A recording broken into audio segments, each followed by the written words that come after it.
بسم اللہ الرحمن الرحیم۔ ناظرین، میں ہوں آپ کا میزبان انور غازی اور آپ دیکھ رہے ہیں J T R podcast. J T R podcast کے آج مہمان خصوصی ہیں حضرت مولانا مفتی عبد المنعم فائز صاحب۔ السلام علیکم۔ وعلیکم السلام ورحمۃ اللہ۔ کیسے ہیں مفتی صاحب؟ اللہ کا شکر ہے۔ مفتی صاحب، آپ خود وہاں پر موجود تھے حرمت سود سیمینار میں۔ آپ کیا سمجھتے ہیں کہ اس کے کچھ فوائد اور اس کے ثمرات، اس کے نتائج ظاہر ہوں گے یا یہ بھی نشستن گفتن برخاستن ہی ہو جائے گا؟ جی، بسم اللہ الرحمن الرحیم۔ جو حرمت سود سیمینار ہوا کراچی میں اور فیڈریشن ہاؤس FPCCI کے ہال میں ہوا، اس میں اس کی خصوصیت یہ تھی کہ اس میں جو بڑے اسٹیک ہولڈر ہیں اس مسئلے کے سود کے حوالے سے، وہ تمام یہاں پہ موجود تھے۔ یعنی مثلاً آپ دیکھیں کہ اس مسئلے کو سب سے زیادہ جس سے تعلق ہے وہ ہے حکومت۔ تو حکومت کے اندر جو وزارت خزانہ ہے، ان کے جو سربراہ تھے وزیر خزانہ، وہ خود موجود تھے وہاں پہ، اسحاق ڈار صاحب موجود تھے وہاں پہ۔ دوسرا اس سے براہ راست جو تعلق ہے وہ ہے بزنس کمیونٹی کا۔ تو بزنس کمیونٹی کے تمام سرکردہ لیڈرز، فیڈریشن ہاؤس کے جو ممبر ہیں FPCCI کے، وہ وہاں پہ موجود تھے۔ ظاہر ہے انہی کی جگہ پہ ہو رہا تھا۔ اور تیسرے نمبر پہ علماء کرام سے اس کا تعلق ہے سود کا۔ تو وہ علماء کرام پاکستان کے، وہ تمام علماء کرام، تمام مکاتب فکر موجود تھے جن کو پاکستان میں مذہبی طور پہ فالو کیا جاتا ہے، اور کریم تھی مذہبی اعتبار سے۔ تمام بڑے دینی مدارس کی ترجمانی وہاں پہ موجود تھی، اور تمام جو مذہبی رہنما کہے جا سکتے ہیں مختلف طبقہ فکر کے، وہ تمام موجود تھے وہاں پہ۔ تو اس اعتبار سے یہ نہیں کہا جا سکتا نشستن گفتن برخاستند ہوگا، بلکہ یہ انشاءاللہ ثمر آور ہوگا۔ بہت بڑی اویئرنیس اس سے کریٹ ہوئی ہے، اور بہت پہلی دفعہ یہ بات حکومت کے لیول پر کہی گئی ہے کہ 5 سال میں سود کا خاتمہ ممکن ہے۔ یعنی خود حکومت ہی ترجمان یہ تسلیم کر رہے ہیں کہ جو وفاقی شرعی عدالت نے 5 سال کا ٹائم پیریڈ دیا تھا کہ 5 سال میں حکومت جو ہے وہ تمام شعبوں سے سود کو ختم کر دے، تو وہ ممکن ہے اگر حکومت اپنی ول کے ساتھ، پاور کے ساتھ توجہ دے اور وہ واقعتاً سود کو ختم کرنا چاہے تو 5 سال کے عرصے میں ہو سکتی ہے۔ مجھ سے بات یہ ہے کہ پاکستان کا المیہ یہ ہے کہ جب بھی 2-4 سال میں کوئی نیا سیٹ اپ آتا ہے، نیا حکومتی سیٹ اپ آتا ہے، تو جو پہلے سے جاری منصوبے ہوتے ہیں ان کو ختم کر دیتے ہیں۔ حالانکہ ہونا یہ چاہیے جو قومی اور ملکی سطح کے منصوبے ہو وہ جاری رہنے چاہیے۔ اب یہ حکومت 8 مہینوں کی مہمان ہے، اب یہ جب جائے گی بعد میں پتہ نہیں کس کی حکومت آ گئی، کون وزیر خزانہ ہوگا، تو وہ ان کی پالیسی کو کیسے لے کے چلے گی؟ جی، یہ حقیقی ایک چیلنج ہے اس وقت میں کہ جو یہ موجودہ حکومت ہے اور موجودہ سیٹ اپ ہے یہ تھوڑے عرصے کے لیے ہے،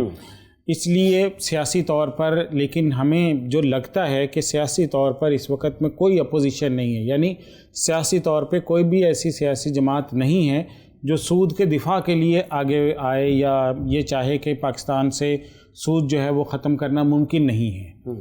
حقیقت یہی ہے کہ پاکستان میں سیاسی طور پر، مذہبی طور پر تمام جماعتیں اس پر متفق ہیں کہ سود جو ہے وہ ختم ہو سکتا ہے۔ مسئلہ آتا ہے اس وقت میں جب ہماری معیشت ہوتی ہے دباؤ میں، جب معیشت کو چیلنجز درپیش ہوتے ہیں، پالیسیز ہماری اپنی ہوتی نہیں ہیں، ہمارے لیے سودی سسٹم میں رہتے ہوئے اپنے ریسورسز کے ذریعے سے معیشت چلانا ممکن نہیں رہتا۔ سراج الحق صاحب نے اس تقریب میں کہا تھا کہ جو 5 پچھلے وزیر خزانہ آئے، انہوں نے وزیر خزانہ بنتے ہی سب سے پہلا کام یہ کیا کہ IMF کے پاس قرضہ لینے کے لیے گئے ہیں۔ تو یہ حقیقت ہے۔ آج کل مفتاح اسماعیل صاحب بھی اس کے اوپر کافی گفتگو کر رہے ہیں کہ پاکستان کی جو معیشت ہے وہ مضبوط بنیادوں پر کھڑی ہی نہیں کی گئی۔ تو اس وجہ سے نقصان ہوتا ہے کہ ہمارے ہاں جب بھی کوئی وزیر خزانہ آتا ہے وہ IMF کے پاس جاتا ہے، قرضوں پہ معیشت چلائی جاتی ہے، اس وجہ سے پالیسیاں مستحکم نہیں ہوتی ہیں۔ اچھا، یہ دیکھیں نا، شیخ الاسلام مفتی محمد تقی عثمانی صاحب اس سیمینار کے داعی تھے۔ انہوں نے کہا کہ حکومت وزیر خزانہ سے مطالبہ کیا ہے کہ اپنے پیسے اسلامی بینکوں میں رکھے، تو وزیر خزانہ کیا کہہ رہے ہیں، ہمارے پاس تو پیسہ ہے ہی نہیں، ہم تو قرض پر چل رہے ہیں۔ جب قرض آپ کے جو IMF بینک ہیں، ورلڈ بینک ہے، ایشیائی ترقیاتی بینک ہے، جو دوسرے بینک ہیں، وہ آپ کو مفت میں قرض کیوں دیں گے؟ ہاں مفت میں قرض نہیں دیں گے ظاہر سے. نہیں تو اسلامی سود سے پاک کیسے ہو سکتی ہے؟ دیکھیں اس کے اندر دو پہلو ہیں. پہلے نمبر پر یہ ہے کہ جو قرض لینا ہے یہ والے سارے جو ادارے ہیں جو ہمیں قرض دے رہے ہوتے ہیں, صحیح ہے, ایشین ڈیولپمنٹ بینک ہو گیا, آپ کا ورلڈ بینک ہو گیا, IMF ہو گیا ہے, تو اس طرح کے یہ جو بینک ہیں, یہ مالیاتی ادارے ہیں, ایک ان سے سود جو لیا جا رہا ہے اس کو ہم غیر سودی کر دیں, اس کو ہم غیر سودی طریقے سے پیسہ لیں, وہ قرضہ ہمیں غیر سودی طریقے سے ملے. لیکن دوسرا بڑا جو چیلنج ہے وہ یہ ہے کہ ہمارا جو پورا ریاست کا ڈھانچہ ہے اس وقت تک وہ سارا کا سارا سود پہ قائم ہے. پورا ڈھانچہ ہی جو اسٹرکچر قائم ہوا ہے وہ سود پہ چل رہا ہے. اس اسٹرکچر کو, اس پورے ڈھانچے کو سودی سے ختم کر کے غیر سودی پر ڈھالنا ہے. تو اس حوالے سے جو حکومت کا کام ہے, اگر وہ حکومت یہ کام سر انجام دے دے تو پھر یہ بہت ایک چھوٹا کام رہ جائے گا کہ جو غیر سودی قرضے آپ اگلے ٹینیور کے لیے, آئندہ کے لیے لیں گے, ان کو آپ سود سے پاک کر لیں. ٹھیک ہے, تو کہنے کا مطلب یہ ہے کہ ہمیں جو اس وقت سب سے زیادہ چیلنج ہے وہ یہ ہے کہ اپنے اسٹرکچر, ملکی اسٹرکچر کو چینج کریں, جو سود پر قائم ہوا ہے اس کو بدلیں. پاکستان کی جو حکومتی بڑی جو یعنی جو ہمارے کرنے کا کام ہے وہ تو کریں, کیونکہ حضرت شیخ الاسلام صاحب نے بھی قراردادوں میں پھر اس کا ذکر بھی کیا کہ اب تک تقریباً 8 بڑی کوششیں ہو چکی ہیں ڈاکومنٹیشن کی, یعنی کہ کانسیپٹ پیپر لکھے گئے ہیں, اس کے اوپر پورا لائحہ عمل دیا گیا ہے کہ جی فلاں شعبہ حکومت کا کیسے سود سے پاک ہوگا, فلاں چیز سود سے کیسے پاک ہوگی. یعنی جو پیپر ورک ہے وہ ہوا ہے, جو تھاٹ پروسیس تھا وہ مکمل ہو چکا ہے, نظریاتی اور فکری بنیادوں پر کام ہو چکا ہے. مسئلہ یہ ہے کہ وہ جو 8 کمیشنز نے جو مختلف ادوار میں پاکستان میں 1980 سے لے کر آج ہم بیٹھے ہوئے ہیں تقریباً 42 سال بعد 2022 میں, تو تقریباً 42 سال کے اندر 8 بڑے پیپر کمیشن بن چکے ہیں, ان کی رپورٹس موجود ہیں, ہزاروں صفحات پر محیط وہ کام ہو چکا ہے. اس کو عملاً شروع کیا جائے. حکومت جو ہے وہ ایک مرتبہ پھر ایسا نہ کرے کہ کوئی نیا کمیشن بنا دے کہ جی یہ کمیشن اپنی سفارشات پیش کرے گا, وہ سفارشات پیش ہوتے ہوتے ہی سال پورا ہو جائے گا, اتنی دیر میں حکومت بدل جائے گی. یہ بتائیں پاکستان میں اسلامی بینکاری بڑھ رہی ہے, رکی ہوئی ہے, یا کم ہو رہی ہے؟ نہیں, بڑھ رہی ہے. پاکستان میں الحمدللہ اسلامی بینکاری میں اضافہ ہو رہا ہے, اور سودی بینکاری کی بنسبت اسلامی بینکاری کا حجم بڑھ رہا ہے. رفتار صحیح ہے, تیز ہے, لیکن اصل مسئلہ یہ ہے کہ جو رفتار ہے وہ اتنی تیز ہونی چاہیے کہ سودی بینکوں کے پاس کوئی دوسرا آپشن نہ بچے غیر سودی ہونے کے علاوہ. اسی لیے یہاں پہ جو اس تقریب میں تجویز دی گئی تھی وہ یہ تجویز دی گئی کہ سودی بینکوں کے برانچ نیٹ ورک کو یہیں پہ اسٹاپ کر دیا جائے. یعنی اب وہ سودی بینک کوئی اپنی نئی سودی برانچ نہ بنا سکے. اس کی بجائے یہ حکومت کہے, قانون جاری کرے کہ اب جس نے بھی کوئی نئی برانچ کھولنی ہے وہ غیر سودی برانچ ہی بنے گی.